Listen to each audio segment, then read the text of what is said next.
sociedades anónimas, las acciones son negociadas libremente y los socios serán responsables de los aportes realizados individualmente. Esa sociedad se constituye mediante una escritura pública ante un notario. Entonces ahí tenemos las denominaciones, digamos, para poder identificar pues, ante unas siglas o ante un nombre comercial, ¿cierto? Entonces tenemos allá Seguridad Onco Limitada, CS Ingeniería Limitada o TRS Partes Sociedad Anónima. Tenemos las sociedades colectivas. Entonces, las sociedades colectivas pueden estar conformadas por un mínimo de 2 socios, que se pueden dividir ya en 2 clases. Entonces acá tenemos los socios capitalistas, son quienes aportan trabajo y capital, pueden aportar trabajo y capital, o los socios industriales, quienes aportan trabajo personal. O sea, es decir, que hay unos que pueden ser el socio capitalista, el del dinero, y hay otros que es el que trae el conocimiento. La razón social es conformada por el nombre de los socios de la empresa. Entonces, seguido con expresiones como compañía, hermanos e hijos. Allá tenemos, por ejemplo, Saber Urrutia y compañía, arquitectos, laboratorio clínico hermanos, o Grupo Sena Pisa, ¿cierto? Grupo Sena Pisa que puede ser unos socios capitalistas y otros con un conocimiento específicamente en elaborar PISA. Sociedades de comandita simple, entonces estas se constituyen mediante un mínimo de 1 y máximo de 25 socios comanditarios o capitalistas y 1 o más socios gestores.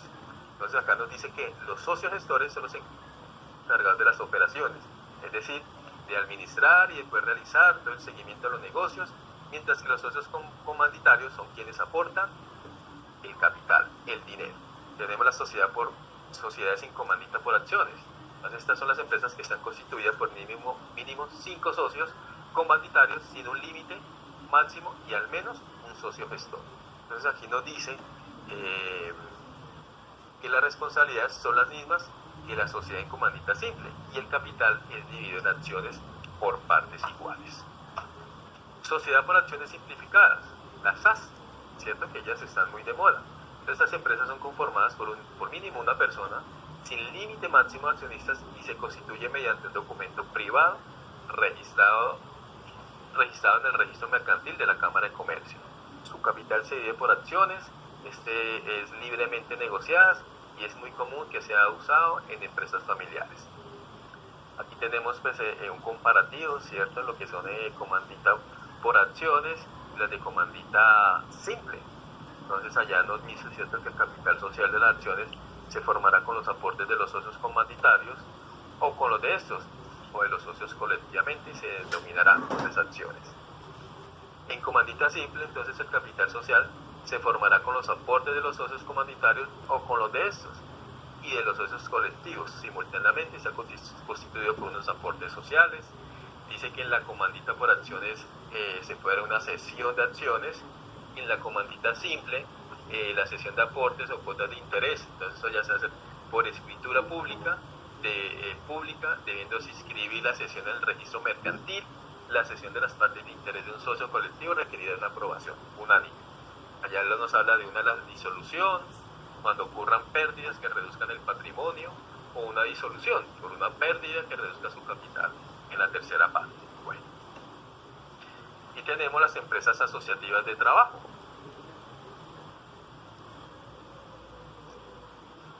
Las empresas asociativas de trabajo, o llamadas cooperativas, entonces son organizaciones económicas productivas, cuyos asociados aportan su capacidad laboral por un tiempo indefinido y algunos además entregan al servicio de las organizaciones una tecnología o destreza u otros activos necesarios para el cumplimiento de los activos de la empresa. El tema de cooperativas de trabajo asociadas pues hace mucho tiempo ya ha venido mucho en decadencia porque pues se ha denominado o se ha hecho su utilización de unos fines simplemente el quien la crea, ¿cierto? O sea, de un lucro. Cuando pues acá, como lo dice su nombre, y lo que dice su capacidad laboral es que son cooperativas que deben ser de una misma actividad, ¿cierto? Donde se pueda prestar una labor. Entonces aquí tenemos también las empresas unipersonales. Entonces dice que conforme a la definición legal es una persona jurídica constituida con parte de los activos de una persona natural o jurídica capaz de ejercer el comercio para la realización de actividad o varias de actividades de carácter mercantil, como nos colocaban ahorita al inicio los ejemplos. Entonces allá pues vemos trabajo de unidad cooperativa de trabajo asociado o asociados del gremio de domiciliarios y mensajeros, cooperativa de trabajo asociada.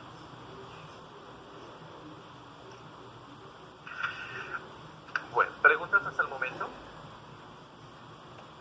Recuerden que aquí ustedes son los que deben de escoger su tipo de sociedad, el cual van ustedes a constituir su empresa. Recuerden que en todos los trámites que se necesitan lo deben de investigar o indagar qué es lo que se requiere para poderlo realizar esa inscripción, ¿cierto? Y constituir la empresa. Bueno, en el derecho laboral, ¿cierto? Señor Andrés. Profe, qué pena la molestia. Pues según lo que yo estoy entendiendo, como la parte de uno de definir como la sociedad y todo eso de la empresa, pero una pequeña pregunta, profe. Si nosotros, dado caso, vamos a colocarlos en fondo emprender, y obviamente ese dinero como tal nos lo da FONADE, aún así, de pronto eso afecte en algo, o no hay inconveniente de cualquier sociedad que uno quiera colocar. No, eso no hay problema, no señor. No hay Listo, problema. profe. No. Muchísimas gracias, profe. Bueno, entonces, nos dice que el derecho laboral se ha desarrollado, ¿dónde están ustedes acá? Se ha desarrollado, ¿cierto? En todas las épocas de la historia, ¿cierto? Entonces, desde la edad antigua, venimos con ellos, donde se tenía en cuenta el tema del hombre y el universo, hablando del derecho laboral, su génesis en todas las culturas egipcias, ¿cierto? Hablaban de la mesopotámica, ¿cierto? La sumeria, arcadia, del valle del Indio. Entonces todo esto viene del tema del derecho laboral, que pues vamos a ver un poquitico ahí unos conceptos sobre eso. Entonces allá eso siguió avanzando en la Edad Media, en los siglos V, ¿cierto? Y siglo VI, alta Edad Media, y 11 y 15, baja Edad Media. Entonces aquí se destacan unos conceptos, ¿cierto? Sobre eso. Entonces allá tenemos los conceptos que se destacan, ¿cierto? Como el colonato. Dice que el colono se encarga de trabajar la tierra, que reciben en arriendo del señor feudal. Los siervos de la gleba, entonces cultivaban, esos eran los que cultivaban la tierra del señor feudal. El vasallaje, el hombre libre, que le rendía tributo al señor feudal, y de protección social, jurídica y política.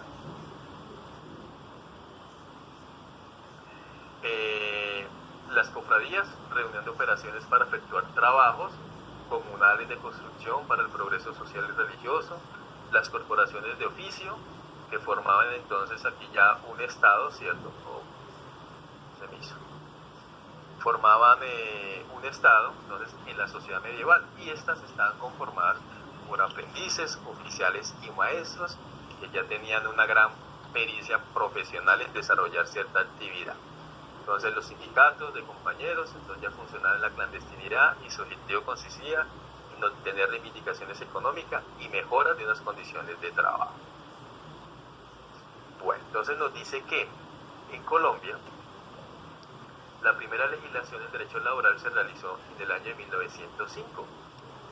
La laborización constitucional entonces se llevó a cabo en las reformas en el año 36 y en el 44, aportando a la elaboración del Código Sustantivo del Trabajo en el año 1950. Y tenido otras reformas que se llevaron a cabo en el 68 y en la Constitución del 91, y ya a medida de trasegar con el tiempo, ¿cierto?, ha tenido otras connotaciones que le han ido agregando, ¿cierto?, o la han ido modificando. El Código Sustantivo del Trabajo. El Código Sustantivo del Trabajo entonces fue expedido mediante un decreto del 2663 del 5 de agosto del 50 y entró en vigencia el 1 de enero del año 1951. Entonces acá tenemos que empezar a hablar qué es derecho. Entonces nos dice que la Real Academia es la ciencia que estudia el conjunto de unos principios y normas. Eso es lo que dice que es el derecho, ¿cierto?, del Código Sustantivo del Trabajo. ¿Para qué es el Código Sustantivo?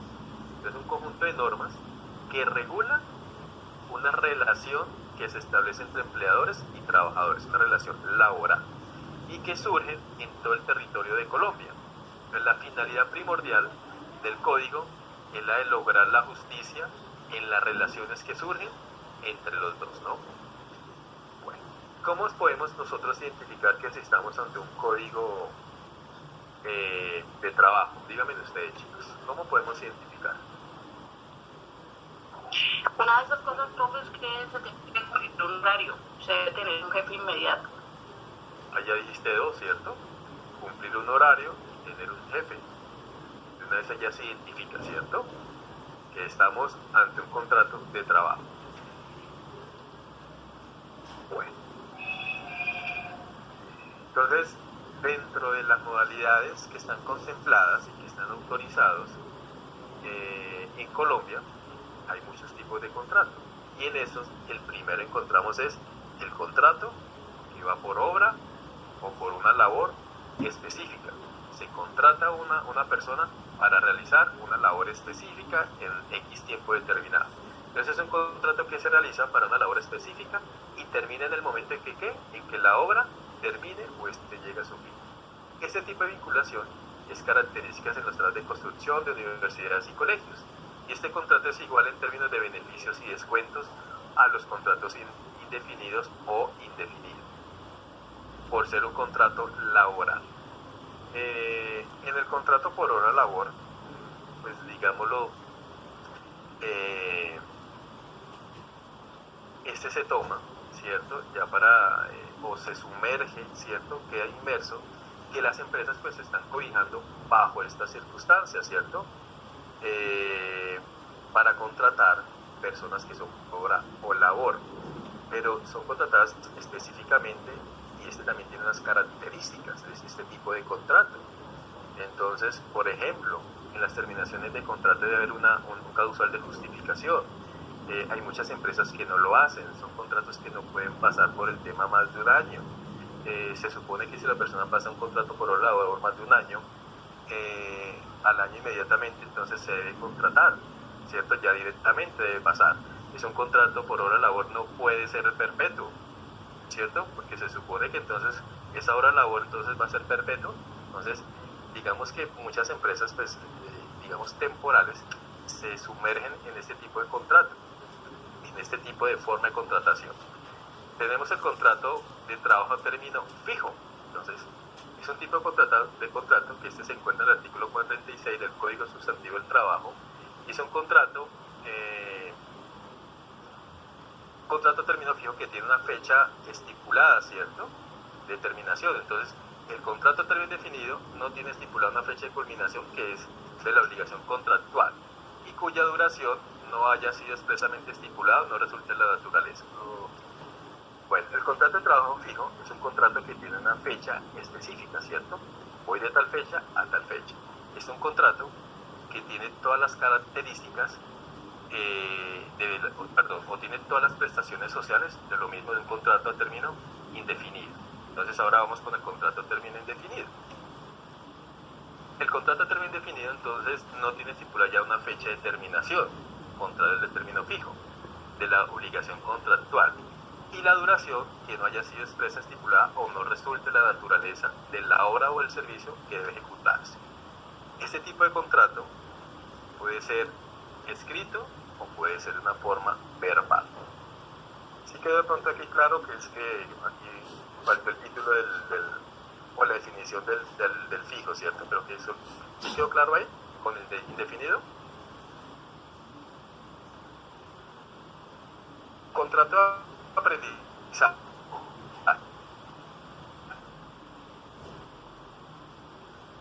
Es aquel mediante con la formación teórica o práctica en una entidad autorizada, a cambio que la empresa proporcione los medios para adquirir una formación profesional requerida en el oficio, actividad u ocupación. Entonces, por cualquier tiempo determinado no debe ser superior a los 2 años, y por esto recibe un apoyo de sostenimiento mensual. Y es como mínimo en la fase lectiva el equivalente al 50% de un salario mensual vigente, y durante la fase práctica será el equivalente al 75% de un salario mínimo mensual, o dependiendo según también de la inflación del año anterior. Eso va condicionado. Contrato temporal, ocasional o accidental. El Código Sustantivo del Trabajo define el trabajo ocasional, accidental o transitorio, como aquel no mayor de 30 días y cuyas labores sean distintas de las actividades normales del empleado. Esta es una forma de contratación que puede hacerse por escrito o verbalmente, y se recomienda hacerlo por escrito estableciendo la tarea específica del trabajador. Contrato a término indefinido.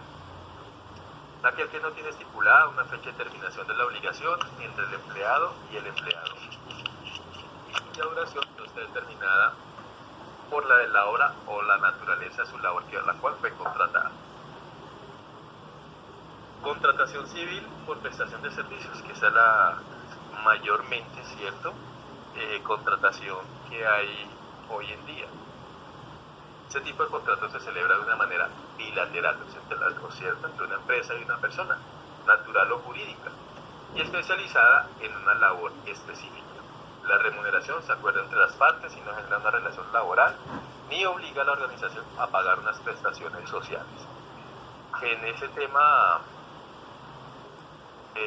como lo decían acá ahorita, creo que lo estaba diciendo Angélica, en el tema de prestaciones de servicios, aquí ya ahorita es eso, donde no se debe cumplir un horario, ni se debe estar bajo unas normas o instrucciones de un jefe, porque se cambia totalmente la connotación. Pero realmente el contrato civil por prestación de servicios, en esto se cumple en un horario, ¿cierto? Y se cumplen que se recibe unas instrucciones o unas órdenes de un jefe inmediato. Señor. Profe, no necesariamente un horario, tiene digamos, los tratos, digamos, si son o lo que no tiene como tal un horario no se lo pueden exigir a uno. Sí, yo tengo contrato de prestación de servicios y aquí me exigen que yo voy a estar con ustedes a las 6. Porque, digamos, trabajaba en el TANE y yo no... Sí tenía que ir a las reuniones y todo, pero, digamos, yo tenía que cumplir era con las metas o los parámetros que están dentro del contrato, pero si me exigen todos los días, no.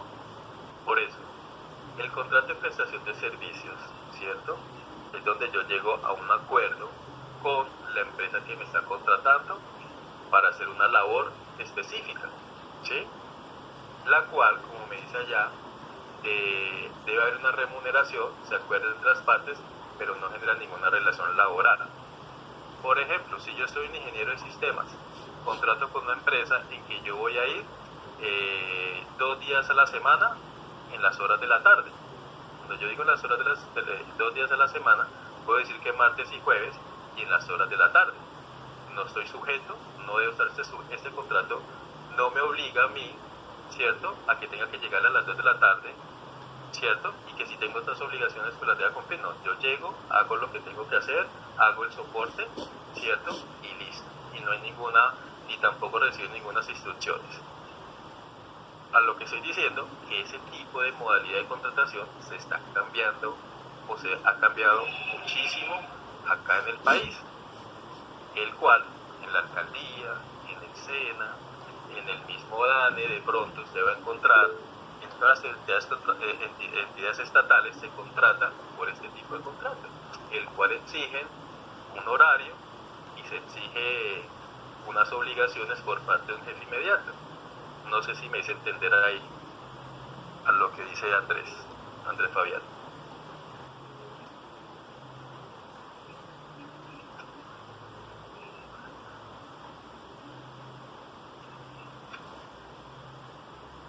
Bueno, aquí vienen ustedes entonces ya con su implementación del plan de acción del Sistema General en Seguridad y Salud en el Trabajo. Entonces, tenemos que el decreto 1072 del 2015, ojo que hay que tener en cuenta el tema de la normatividad acá, en la implementación. Entonces, nos dice que por medio del cual se expide el decreto único reglamentario del sector del trabajo y contempla las obligaciones del empleador con relación al sistema de gestión de seguridad y salud del trabajo. El decreto 1072 se cuenta con una herramienta jurídica única en la relación del sector laboral. Entonces tenemos que tener muy presente que el decreto 1072 del 2015 lo que él hizo es compilar, ya que eso data desde el año 1984, una serie de decretos y de resoluciones que todas estaban dispersas. Cuando llegó dispersas es cada uno decía lo que se debía realizar. Entonces, ¿qué fue lo que hizo el decreto 1072?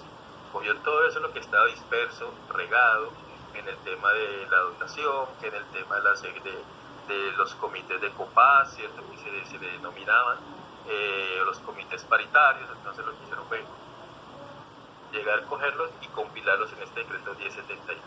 Entonces el decreto 1072 se compila la reglamentación del sector de trabajo, y a partir de ahí nace la resolución 1111 del 2017, la cual dice que la resolución 1111, que se debe cumplir unos estándares mínimos, ¿cierto?, que son el conjunto de normas, requisitos y procedimientos de obligatorio cumplimiento para todas las empresas o entidades señaladas en el campo de aplicación.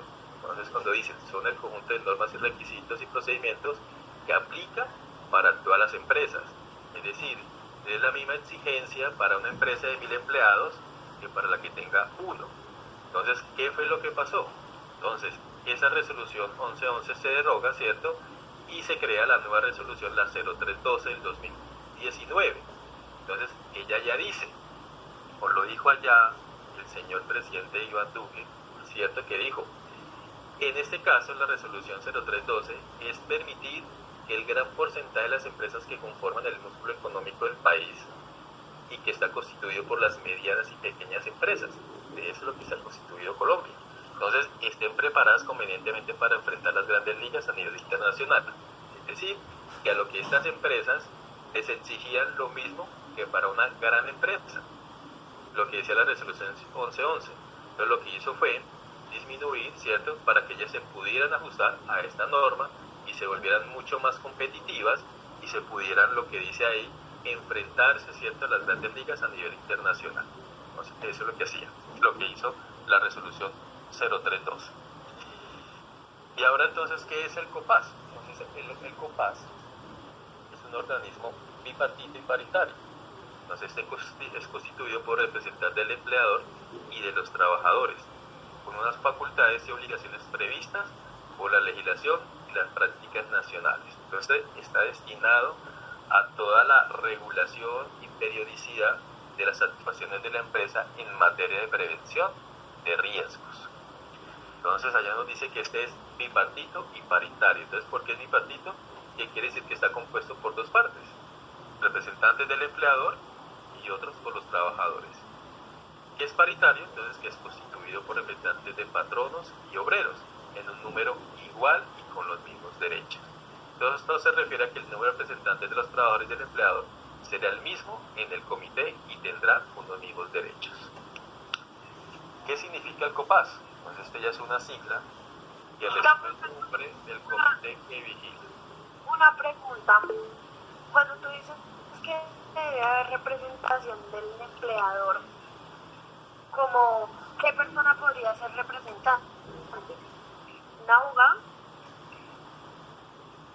Eso lo determina el empleador. Debe ser de los mismos que están incluidos dentro de la organización. Si es un abogado, claro, lo puede conformar. Si en la empresa hay abogado, lo puede conformar. Listo. Gracias. Entonces tenemos allá comité, ven que es paritario, de seguridad y salud en el trabajo. Eso es lo que significa el COPAS. El comité paritario de seguridad y salud en el trabajo es el 84, cuando se expidió el decreto 614 del 84. Y ha cambiado de nombre a través de los años hasta convertirse en lo que hoy se conoce como COPAS. ¿Cuál es el objetivo? Entonces el Comité Paritario de Seguridad y Salud en el Trabajo tiene como objetivo la promoción y la vigilancia de las normas de seguridad y salud en el trabajo. Además, este es un canal de comunicación entre los funcionarios y el empleador. Entonces, lo que hace el COPAS es realizar actividades de promoción de la salud en la prevención de accidentes y enfermedades laborales. Eso es lo que realiza, ¿cierto? Es la divulgación. ¿Qué empresas deben tener un COPAS? Entonces allá acá viene, ¿cierto? Entonces todas las empresas, instituciones públicas o privadas que tengan a su servicio 10 o más trabajadores están obligadas a tener un comité paritario de seguridad y salud en el trabajo. Entonces, ¿ahora qué pasa, cierto? Entonces, acá en esos 10 allá, el representante, ¿cierto? El dueño de la empresa, como le dicen acá, tiene que nombrar un representante, pero es el de la misma empresa, entonces nombra. Si es un abogado, lo puede nombrar. Si es un ingeniero, lo puede nombrar. Si es su secretaria, él lo puede nombrar. y los empleados nombran a sus personas que lo van a representar. ¿Y qué pasa si su negocio tiene menos de 10 empleados? Entonces, en este caso, ya no se conforma el comité paritario, sino se va a denominar un vigía. Es una figura que tiene una función de participar de todas las actividades de promoción, divulgación e información sobre seguridad y salud del trabajo. Realmente sus funciones, tanto del comité, lo que es realizar un vigía, realmente son las mismas, ¿cierto? Entonces, de acuerdo a la legislación colombiana, el artículo 11 de la resolución 2003 al 86 y al decreto 1072 del 2015, algunas funciones de estos comités son proponer la adopción y medidas de desarrollo de actividades que procuren mantener la salud en los lugares y ambientes de trabajo, visitar periódicamente los lugares de trabajo e inspeccionar los ambientes, las máquinas, los equipos de protección del personal, cómo están manipulando las máquinas. Entonces se realiza una inspección visual, estudiar y considerar las sugerencias a través de dónde sale eso, a través de esa observación y hacer esa inspección en esos puestos en materia de medicina, higiene y de seguridad industrial. Y con base en eso, entonces, proponer y participar en las actividades de capacitación en salud ocupacional. Deben de colaborar en el análisis de las causas de los accidentes de trabajo y enfermedades profesionales y proponer al empleador las medidas correctivas a que haya lugar para evitar su ocurrencia. Bueno, entonces ahora, diferencia entre las responsabilidades del COPAS y vigía. Se puede considerar que las responsabilidades del vigía en seguridad y salud del trabajo son las mismas, ¿cierto? Sin embargo, aquí tenemos algunas pequeñas. El COPAS realiza actas de reuniones, mientras que el vigía realiza unos informes mensuales. El COPAS es un comité que tiene presidente y secretario, mientras el vigía es una sola persona. En el COPAS se debe citar una reunión. El vigía decide en el momento en que realiza su informe. En el COPAS se elige una persona para participar en las investigaciones de accidentes y enfermedades, y el vigía siempre formará parte del equipo investigador de accidentes y de enfermedades.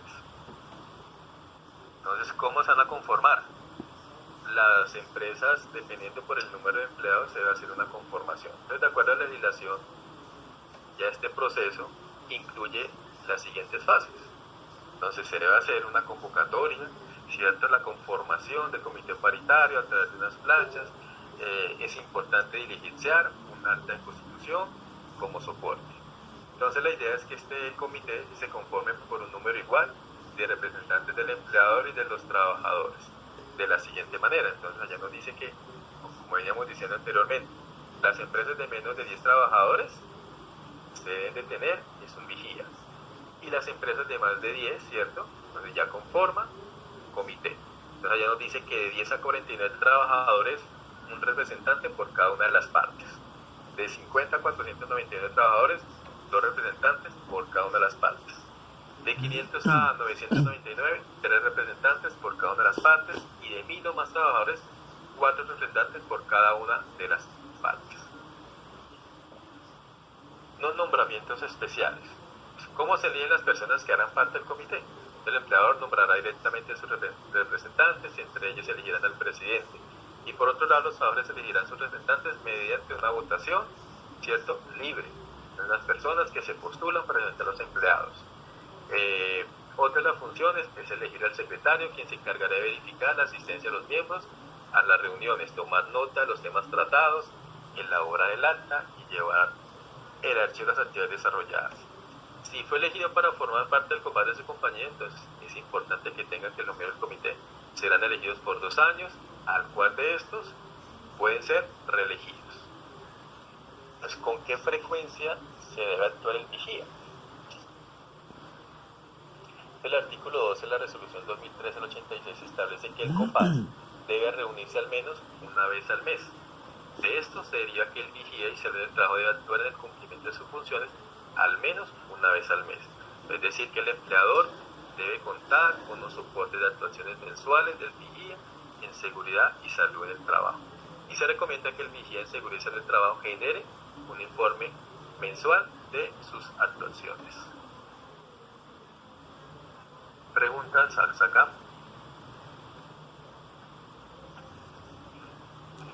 Profe, no sé si tal vez no te escuché, discúlpame, pero esto se debe conformar.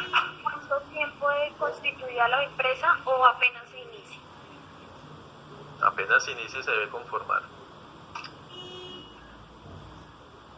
Se está solicitando en la actividad de la evidencia que deben de entregar. Sí, señor.